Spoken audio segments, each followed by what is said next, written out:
దేవుని నామానికి మహిమ కలుగును గాక. Praise lord.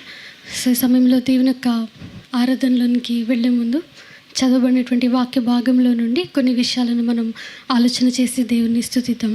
సో ఒక ప్రశ్నతో స్టార్ట్ చేద్దాం. సో మన యొక్క కంట్రీని మన యొక్క శత్రువుల నుంచి ప్రొటెక్ట్ చేస్తున్న ఏంటి? డిఫెన్స్. ఇండియన్ ఆర్మీ కదండి, మిలిటరీ ఫోర్సెస్ ఉన్నాయి. సో మన యొక్క దేశం ఒక పక్క దేశాల నుంచి, ఒక శత్రువుల నుంచి మనల్ని కాపాడేది మిలిటరీ ఫోర్సెస్. ఇండియన్ ఆర్మీ ఉంది, నేవీ, డిఫెన్స్. సో ఇవన్నీ ఉన్నాయి. ఇండియన్ ఎయిర్ ఫోర్స్ ఉన్నాయి.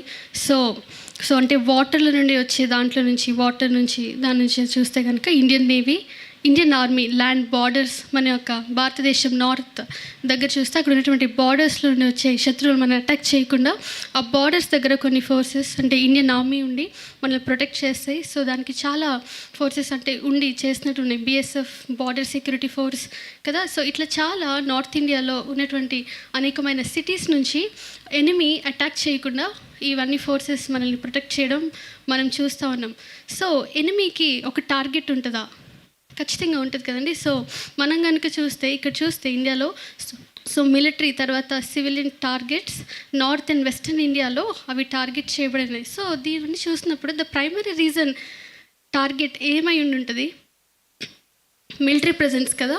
సో అంటే ఆ శత్రువు వాళ్ళు ఎంత ప్లాన్గా మన దేశాన్ని అటాక్ చేయడానికి ఒక స్ట్రాటజిక్గా ప్లాన్ వేసుకొని సో ఏమంటారు దాని మీద దాడి చేయడం అనేది చూస్తాం. ఎందుకు అని అంటే చాలా రీజన్స్ ఉన్నాయి. కొన్ని రీజన్స్ నేను మెన్షన్ చేస్తాను.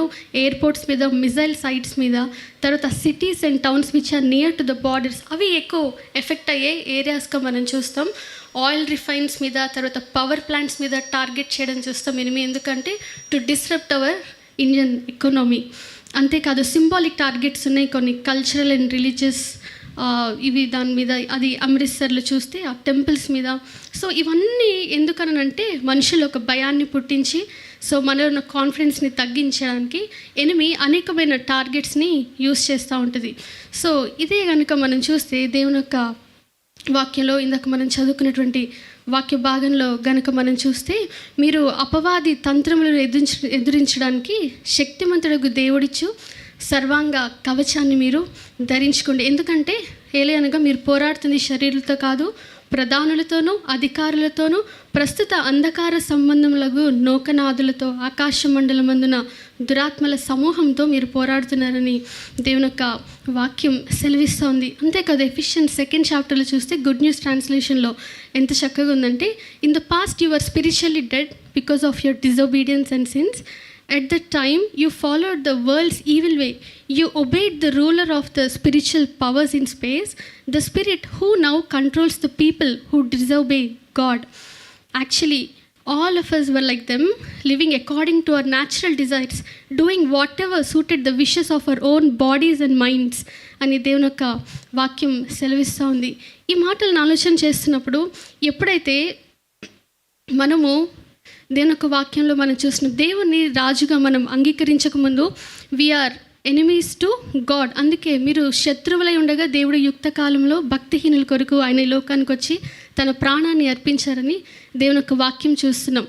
సో ఎప్పుడైతే దేవుని మన ప్రభుగా, మన సేవియర్గా, రక్షకుడిగా అంగీకరించామో ఇమ్మీడియట్గా we have become enemies to Satan. So ప్రతి ఒక్క బిలీవర్కి ఫస్ట్ ఉన్న ఎనిమీ ఎవరనంటే సాటన్ అని మనం చూస్తున్నాం. అందుకే దేవుని యొక్క వాక్యం సెలవిస్తుంది, మీరు పోరాడుతుంది ఇహలోక సంబంధమైన అధికారులతో కాదు, లోక సంబంధమైనటువంటి దురాత్మల సమూహంతో మీరు పోరాడుతున్నారు అన్నప్పుడు so we have to be like the soldiers. అందుకే సర్వాంగ కవచాన్ని మీరు ధరించుకోండి అని దేవుని యొక్క వాక్యం సెలవిస్తుంది. మనము ఆధ్యాత్మికంగా మనం పోరాడుతున్నప్పుడు మనం ఎప్పుడు గుర్తుపెట్టుకోవాల్సింది ఏంటంటే we are in the battlefield. మన యుద్ధ రంగంలో ఆల్రెడీ ఉన్నాము. శత్రు మనల్ని అటాక్ చేస్తున్నప్పుడు మనం డిఫెన్స్ ఏదైతే మన కంట్రీ డిఫెన్స్ని మనం చూస్తున్నామో ఈ సర్వాంగ కవచాన్ని దేవుడు ధరించుకోండి అని చెప్తున్నప్పుడు సో అపవాదికి కూడా టార్గెట్ ఉంటుంది కదా. ఈరోజు 4 విషయాలను చూసి దేవుని యొక్క వాక్యంలో మనం ఆరాధనలోనికి వెళ్దాం. అపవాదికి ఫస్ట్ వాడికి ఉన్నటువంటి నేమ్స్ అని ఏంటంటే he's a deceiver and destroyer. వాడు ఆది నుండే నరహంతకుడు, అబద్ధాలకు జనకుడు, మోసం చేసేవాడని దేవుని యొక్క వాక్యంలో మనం చూస్తూ ఉన్నాం. సో ఇవి నేమ్స్ అయితే 4 విషయాలను చూద్దాం. ఒకటి, సాటన్ ఒక టార్గెట్, వాడు యూజ్ చేసే వెపన్స్, తర్వాత సాటన్ యొక్క పర్పస్, తర్వాత సాటన్ని ఎదిరించడానికి యూజ్ చేసే మన డిఫెన్స్, దేవుడు మనకి ఏమి ఇచ్చాడు అనేది కొన్ని చూద్దాం. సాటన్స్ టార్గెట్ కనుక చూస్తే రెండు విషయాలను, ఒకటి మైండ్ అండ్ అవర్ బాడీ. తర్వాత సాటన్ యూజ్ చేసే వెపన్స్, మనల్ని అటాక్ చేయడానికి శత్రువు యూజ్ చేసే వెపన్స్ ఏంటనంటే లైస్, అబద్ధాలు, at the same time suffering. Okay, తర్వాత సాటన్ యొక్క పర్పస్, ఇవన్నీ వెనక అపవాదికి ఒక ఉద్దేశం ఉందా అంటే ఎస్ ఉంది. ఏంటనంటే మొదటి, to make ignorant of God's will, దేవుని యొక్క చిత్తం ఏంటో మన జీవితాల్లో తెలియకుండా వాడు మనల్ని ఆటంకపరుస్తూ ఉంటాడు. రెండవది ఏంటనంటే to make you impatient with God's will, దేవుని యొక్క చిత్తాన్ని తెలుసుకునే విషయంలో ఓర్పు లేని వారంగా, సహనం లేని వారంగా మనల్ని అపవాది చేస్తూ ఉన్నాడు. సో ఈ 3 విషయాలను మనం క్లుప్తంగా ఆలోచన చేద్దాం. సో అపవాది యూజ్ చేసే టార్గెట్, మనం first man and women Adam and ఈవ్ని కనుక చూస్తే, అపవాది ఈవ్ దగ్గరకు వచ్చి ఫస్ట్ తను మోసం చేసిన విషయాలు మనకు తెలుసు. సో ఫస్ట్ అపవాది టార్గెట్ చేసింది ఏంటంటే మైండ్ కదా. So because mind is the image of God, where God communicates with you. దేవుడు మీతో నాతో కమ్యూనికేట్ చేసేది ఏంటంటే త్రూ మైండ్. కాబట్టి it's an image of God, కాబట్టి దాన్ని అటాక్ చేయాలని అపవాది అనుకుంటా ఉన్నాడు. అందుకే ఈ మాటలను కనుక మనము ఆలోచన చేస్తే దేవుని యొక్క వాక్యంలో రోమన్స్ 12:2 చూస్తే, మీరు లోక మర్యాదను అనుసరింపక ఉత్తమమును అనుకూలమును సంపూర్ణమై ఉన్న దేవుని చిత్తం ఏదో పరీక్షించి తెలుసుకున్నట్లు మీ మనసు మారి రూపాంతరం అగుట వలన రూపాంతరము పొందుడి. Don't be confirm to this world but be transform by renewing your mind and that ye may prove what is good and acceptable and perfect will of God. దేవుని యొక్క చిత్తం ఏంటో తెలుసుకోవడానికి మీరు సిద్ధంగా ఉండాలని దేవుని యొక్క వాక్యం సెలవిస్తోంది. ఈ మాటలను ఆలోచన చేస్తున్నప్పుడు మైండ్, సో మనం ఇందాక చూసాము అపవాది యూజ్ చేసే వెపన్స్ ఏంటనంటే లైస్ అని చూసాం, లైస్ అండ్ సఫరింగ్. లైస్ దగ్గర వచ్చినప్పుడు ఇది నిజమా అని చెప్పి ఒక ప్రశ్నతో స్టార్ట్ చేసినట్లు మనం చూస్తున్నాం. మైండ్ని ఎట్లాగా డిసీవ్ చేసిందో దేవుడు ఇప్పుడు ఏం చెప్తున్నంటే, మీరు రిన్యూడ్ మైండ్స్గా మీరు మారాలి అని చెప్తున్నప్పుడు, God renews our minds and lifes by renewing through the word of God. The truth is the word of God. దేవుడు ఈ యొక్క అసత్యాన్ని సత్యం ద్వారా మన యొక్క మైండ్స్ని రిన్యూ చేయాలని దేవుడు ఆశపడుతున్నాడు. ఆ సత్యం ఏంటనంటే దేవుని యొక్క వాక్యము అని చెప్పబడుతూ ఉంది. కాబట్టి ఈ విషయాలన్నీ ఆలోచన చేస్తున్నప్పుడు మన మైండ్ ఎంత పనిచేస్తుందంటే ఇట్స్ లైక్ ఎ కంప్యూటర్ కదా. మన మైండ్ ఆ ఫ్యాక్ట్స్ని, ఇంప్రెషన్స్, ఈవెన్ ఎమోషన్స్ని క్యారీ చేస్తుంది. అంత మాత్రమే కాదు, మన మైండ్ వెనక పాస్ట్ని ఆలోచన చేసి త్రూ మెమరీలో ఉన్నది మనం గుర్తు చేసుకుంటూ ఉంటాం. అంతేకాదు ఫ్యూచర్ జరగబోదాన్ని కూడా వి ఇమాజిన్ విత్ అ మైండ్ కదా. సో ఎంత పవర్ఫుల్ ఒకసారి ఆలోచించండి. అంతేకాదు it effects our feelings and willing. మన చిత్తం, మనం ఏం చేయాలో, మన ఫీలింగ్స్, ఇవన్నీ కూడా మైండ్ కంట్రోల్ చేస్తూ ఉంటుంది అని మనం ఆలోచన చేస్తున్నప్పుడు ఒకసారి ఆలోచన చేయండి. ఒకవేళ doctors you are what you eat అని చెప్తే, సైకాలజిస్ట్ ఏమంటారంటే you are what you think అని అంటారు. సో మైండ్తో అన్ని విషయాలను మనం చేస్తూ ఉంటాం. సెకండ్, అపవాది యూజ్ చేసే వెబన్ ఏంటనంటే మనం సఫరింగ్ అని చూసాం. సాటన్ అంత మాత్రమే కాదు, మన యొక్క శరీరంతో ఏ రీతిగా మనల్ని ఇచ్చేస్తూ ఉంటాడు అనేది మనం చూసాం. సెకండ్ వెపన్ ఏంటంటే ఒకటి లైఫ్, తర్వాత సఫరింగ్ అని చూసాం. జోబ్ని కనుక చూస్తే తను ఉన్నటువంటి బాడీలో ఉన్న తన ప్రతిదీ కోల్పోయేలాగా చేసినట్లుగా మనం చూస్తూ ఉన్నాం. సో ఎందుకనంటే body is the temple of God. దేవుని యొక్క వాక్యం సెలవిస్తుంది కదా, మీ దేహము దేవుని వల్ల మీకు అనుగ్రహింపబడి దేవుని యొక్క ఆత్మకు, పరిశుద్ధాత్మకు ఆలయమై ఉన్నదని మీరు ఎరుగరా. కాబట్టి మీరు మీ సొత్తు కాదు, మీరు విలువ పెట్టి కొనబడిన వారు కనుక మీ దేహములతో దేవుని మహిమపరచండి అని దేవుని యొక్క వాక్యం సెలవిస్తూ ఉంది. సో దేవుడు ఒక ఉన్నతమైన ఉద్దేశంతో మనకి శరీరాలని ఇచ్చి, మనకి మైండ్ ఇచ్చి, this is all the image of God అని చెప్తున్నప్పుడు అపవాది వాడు యూజ్ చేసిన టార్గెట్ ఏంటంటే మైండ్ అండ్ అవర్ బాడీస్. కాబట్టి వీటన్నిటిని ఉపయోగించుకొని అపవాది చేస్తున్నటువంటి టైంలో నెక్స్ట్ మనం ఆలోచించాల్సిన విషయం ఏంటనంటే, ఇప్పుడు సాటిన్ యొక్క పర్పస్ దగ్గరికి వద్దాం. ఇప్పుడు వీటన్నిటిలో అపవాది యొక్క ఉద్దేశం ఏంటి అని చూస్తే 2 చూసాం. To make us ignorant of God's will, దేవుని యొక్క చిత్తం ఏంటో తెలుసుకోకుండా మన జీవితాల్లో చేయడమే వారి యొక్క ముఖ్యమైన ఉద్దేశం. మన గాడ్స్ పర్పస్ అని మనం ఆలోచన చేస్తున్నాము, దేవుని యొక్క చిత్తం, ఆయన పర్పస్ కొరకు మనం జీవించాలని. అట్ ద సేమ్ టైం మన ఎనిమి కూడా దేవుని యొక్క చిత్తాన్ని తెలియకుండా మన యొక్క పర్పస్ని అడ్డగించడానికి ఎప్పుడు అటాక్ చేస్తూనే ఉంటాడు. కాబట్టి మనం గుర్తుపెట్టుకోవాల్సింది ఏంటంటే Satan attacks the word of God. ఎందుకంటే God's word will reveal his God's will. దేవుని యొక్క వాక్యం ద్వారానే దేవుని యొక్క చిత్తం ఏంటో మనం తెలుసుకోగలం. దేవుని యొక్క వాక్యంని మనం తెలుసుకోకుండా, దీన్ని అర్థం చేసుకోకుండా అపవాది ఎప్పుడు మనల్ని అటాక్ చేస్తూనే ఉంటాడు. దావీదు కనుక చూస్తే lord I delight to do your will అని చెప్పడం మనం చూస్తాం. అంత మాత్రమే కాదు, your word is lamp unto my feet and light to my path అని అనేకమైన వచన భాగాలు చెప్పబడ్డం మనం చూస్తూ ఉన్నాం. దేవుని యొక్క చిత్తాన్ని ఎక్కడి నుంచి వస్తుందంటే దేవుని యొక్క హృదయం నుంచి మనం చూస్తాం. ఇక్కడున్న మన ప్రతి ఒక్క పర్సనల్ థింగ్స్ని he understands each of his children. దేవుని మన యొక్క నేచర్ ఏంటో, మన యొక్క నేమ్స్, మన యొక్క ప్లాన్, మన జీవితం పట్ల దేవుడు ఆయన ప్రణాళికను ఆయన చక్కగా ప్రణాళిక వేస్తున్నటువంటి టైంలో దేవుని యొక్క చిత్తం ఏంటో తెలుసుకోకుండా ఆటంకపరిచేదే అపవాది. ఇవన్నీ చూసినప్పుడు దేవుడు నీ నుంచి నా నుంచి కోరేది ఏంటనంటే he wants us to know his will. ఒకసారి చూడండి, ఈ దగ్గర చూస్తే ఆ యొక్క డౌట్ని పెట్టి క్వశ్చన్ నుంచి అది దేవుని యొక్క మాటను డినై చేసే వరకు తీసుకెళ్ళినట్లు మనం చూస్తున్నాం అపవాది. దేవుడు ఒకటి చెప్తే మీరు ఆ పండు తిన్నప్పుడు మీ కళ్ళు తెరవబడి మీరు దేవతల్లాగా అవుతారు. సో అంత క్వైట్ ఆపోజిట్. దేవుని యొక్క మాట ద్వారా సమస్తాన్ని సృష్టించి దేవుడు యొక్క ఆజ్ఞను పెడితే ఆ మాటని కంప్లీట్గా డినై చేసేలాగా చేసింది అపవాది. సో ఆ క్వశ్చన్ నుంచి దేవుని యొక్క వాక్యాన్ని మనం డినై చేసే వరకు వెళ్తామా అంటే ఖచ్చితంగా వెళ్తాం. అందులో దేవుని యొక్క మంచితనాన్ని కూడా మనం క్వశ్చన్ చేసేలాగా తీసుకుని వెళ్తుంది మన యొక్క థాట్స్. అందుకే దేవుడు మన నుంచి కోరుకుంటున్నది ఏంటనంటే he wants us to know his will, understand his will and fill us and to be controlled by his will. అందుకే దేవుడు చెప్పినటువంటి మాట ఏంటనంటే నన్ను పంపిన వాని చిత్తము నెరవేర్చుట, పని తుద ముట్టించుటయే నాకు ఆహారమై ఉన్నది. దేవుని యొక్క చిత్తం చేయడమే మన యొక్క నరిష్మెంట్ అని ఆలోచన చేస్తున్నప్పుడు అపవాది వీటన్నిటి నుంచి దేవుడు ఒక చిత్తం చేయడం ద్వారా వచ్చే బ్లెస్సింగ్స్ని రాప్ చేస్తూ మనల్ని దేవుని యొక్క చిత్తం నుండి మనల్ని పక్కద్రోవ పట్టించడానికి అపవాది ఎప్పుడు ప్రయత్నిస్తూనే ఉంటాడు. అంత మాత్రమే కాదు, దేవుని యొక్క వాక్యం చెప్తున్నది ఏంటనంటే one who does the will of God lives forever.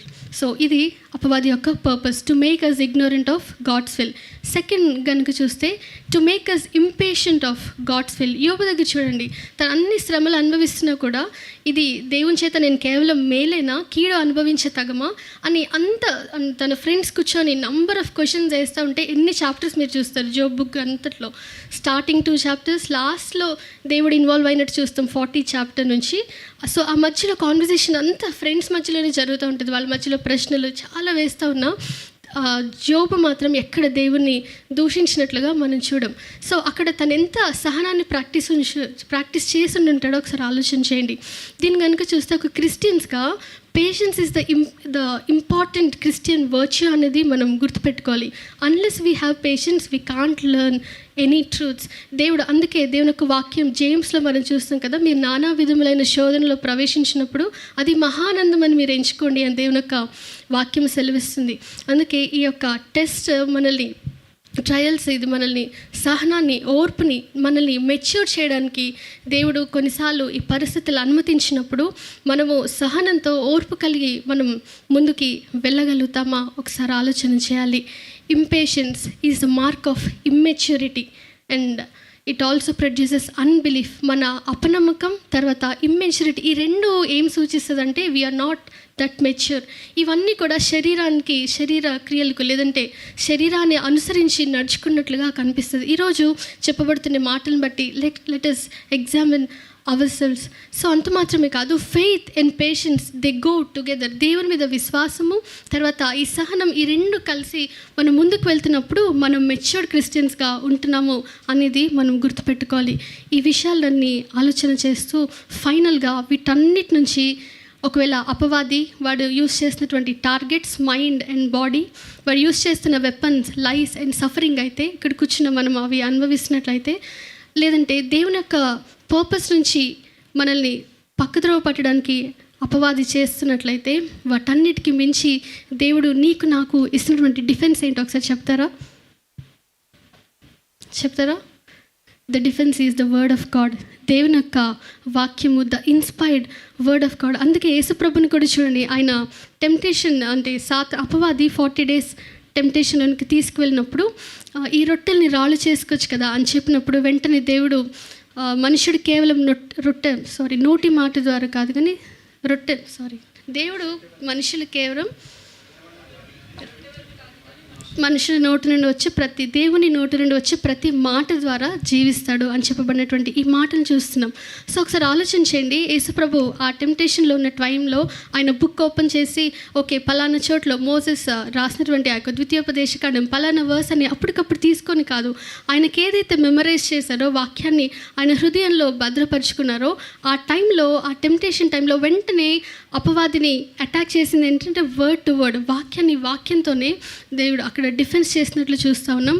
So అదే వాక్యం ఈరోజు నా చేతిలో ఉన్నది కూడా ఇదే. సో దేవుడు మనకి ఇచ్చినటువంటి ఒక గొప్ప డిఫెన్స్ ఏంటనంటే the inspired word of God. అయితే ఈరోజు మనం చూస్తే ఫస్ట్ దేవుని యొక్క వాక్యం ఎంతమందికి మనకు తెలుసు? అనేకమైన ట్రాన్స్లేషన్స్లో ఈరోజు దేవుని యొక్క వాక్యం మనకు చాలా అందుబాటులో ఉంది. ఎంతమంది మీరు ఈ వాక్యాన్ని మెమరైజ్ చేస్తున్నారు? మెమరీ వర్సెస్ అంటే కేవలం మనకు సండే స్కూల్ పిల్లలు గుర్తొస్తారు కదండి, చిన్నప్పుడు కంఠస్థ వాక్యాలు. ఇక్కడ కూర్చున్న మన ప్రతి ఒక్క బిలీవర్ కూడా దేవుని యొక్క వాక్యాన్ని కంఠత చేయాలి. దాన్ని యేసుప్రభు ఎప్పుడైతే ఆయన టెంప్టేషన్లో వెళ్ళినప్పుడు వర్డ్ టు వర్డ్ దేవుడు అపవాదిని జయించాడో, ఇక్కడ కూర్చున్న మీరు నేను కూడా అంతే మెమరైజ్ చేయాలి. అంత మాత్రమే కాదు, వి నీడ్ టు మెడిటేట్. అందుకే దివారాత్రులు వాక్యాన్ని ధ్యానించేవాడు ధన్యుడు అని దేవుని యొక్క వాక్యం సెలవిస్తుంది. అది ఎలాంటిదనంటే meditation is to the inner man what digestion is to the outer man. బయటకి మనం శరీరం తీసుకున్న ఫుడ్ డైజెషన్ ఎలాగా అవుతుందో మెడిటేషన్ అనేది మన స్పిరిచువల్ బాడీకి అలాంటిది. దేవుని యొక్క వాక్యాన్ని మనం ధ్యానించి మన హృదయంలో భద్రపరుచుకున్నప్పుడు మనం పాపంలోనికి పడకుండా ఈ దేవుని యొక్క వాక్యం మనల్ని కాపాడుతుంది. ఈ కనుక మనం ఆలోచన చేస్తే అపనమ్మకం అక్కడి నుంచి పాపంలో పడవేసింది కదా, ఈరోజు అపవాది సేమ్ వేలో మీనా దగ్గర కూడా అలాగే వస్తాడు. ఎనిమిని అటాక్ చేయాలనంటే మనం దేవుని యొక్క సర్వాంగ కవచాన్ని మనం ధరించుకోవాలని దేవుని యొక్క వాక్యం సెలవిస్తూ ఉంది. రెండోది కనుక చూస్తే ఇంపార్టెడ్ గ్రేస్ ఆఫ్ గాడ్. దేవుడు మనకి ఇస్తున్నటువంటి డిఫెన్స్ ఏంటంటే హిస్ గ్రేస్. దేవుని యొక్క వాక్యాలు చూస్తే his word is the word of his grace అని దేవుని యొక్క వాక్యం సెలవిస్తూ ఉంది. ఏదైతే మనం పొందడానికి అర్హులం కాదో దేవుడు దాన్ని మనకు అనుగ్రహించి, అందుకే మీరు కృపచేతనే రక్షించబడి ఉన్నారు అని దేవుని యొక్క వాక్యం సెలవిస్తుంది. సో దీనంతట్లో మనం చేయాల్సింది ఏంటంటే దేవుని యొక్క వాక్యాన్ని మనం ధ్యానించి దీన్ని డిఫెన్స్గా మనం వాడాలి. We need to submit to God in everything and give thanks to God in everything. అందుకే ప్రతి విషయంలో దేవునికి కృతజ్ఞత చెల్లించండి. So this is the will of God అని దేవుని యొక్క వాక్యం సెలవిస్తుంది. అంత మాత్రమే కాదు, patience in suffering always glorifies God. So ఆ యొక్క సఫరింగ్లో మీరు ఎంత సహనాన్ని మీరు ప్రదర్శిస్తే అంతగా దేవుని మీరు మహిమపరుస్తూ ఉంటారు. ఈ మాటల్ని ఒకసారి ఆలోచన చేస్తూ మన హృదయాలను పరిశీలన చేసుకుంటూ దేవునికి ఆరాధన చెల్లిద్దామా? ఒక చిన్న ఎగ్జాంపుల్ నా పర్సనల్ లైఫ్ నుంచి షేర్ చేయాలని అనుకుంటున్నా. Actually 2 years back when I was diagnosed with cancer. So అది చెప్పినప్పుడు తెలుసు కదా, అది ఉన్నప్పుడు ఓకే నేను చనిపోతానా, లేకపోతే నంబర్ ఆఫ్ థాట్స్ మైండ్ని అపవాది ఎలా అంటే టార్గెట్ చేసి అపనమ్మకాన్ని లేదంటే ఎంత మనల్ని దిగజార్చడానికి ట్రై చేస్తూ ఉంటాడో, అలాంటి టైంలో నిజంగా దేవుని యొక్క వాక్యం మనలో హృదయంలో లేకపోతే మనం ఈజీగా పడిపోతాము. అందుకే దావీదు కూడా అంటాడు కదండి, దేవా నేను పాపం చేయకున్నట్లు నీ యొక్క వాక్యాన్ని నా హృదయంలో నేను ఉంచుకొని ఉన్నాను అని అంటాడు. ఈ మాటల్ని గుర్తు చేసుకుంటున్నప్పుడు ఆ టైంలో చాలా స్ట్రగుల్ గుండా వెళ్తూ ఉన్నాను. ఒక పక్కన మ్యాథ్స్ ఉన్నాడు, లైఫ్ ఏంటి అన్ని చాలా నంబర్ ఆఫ్ థింగ్స్ మైండ్లో రొటేట్ అవుతున్నప్పుడు గుర్తు చేసుకున్న వాక్యం ఏంటంటే ఫిలిపియన్స్ 4:4లో ఉంటుంది, దేనిని గురించి చింతపడకుడు కానీ ప్రతి విషయంలోనూ కృతజ్ఞతాపూర్వకముగా మీ విన్నపాలను దేవునికి తెలియజేయడు. అప్పుడు సమస్త జ్ఞానానికి మించిన దేవుని సమాధానము మీ తలంపులకు మీ ఆలోచనలకు తోడై ఉండి నడిపిస్తాడని. నిజంగా దేవుని ఆ మాటను ఎప్పుడైతే క్లెయిమ్ చేసుకుని, దేవా మీరు ఈ మాట చెప్పారు కదా, సో నాకు పీస్ ఇవ్వండి ప్రతి విషయంలో, లార్డ్ థ్యాంక్స్ అని చెప్పగలమా?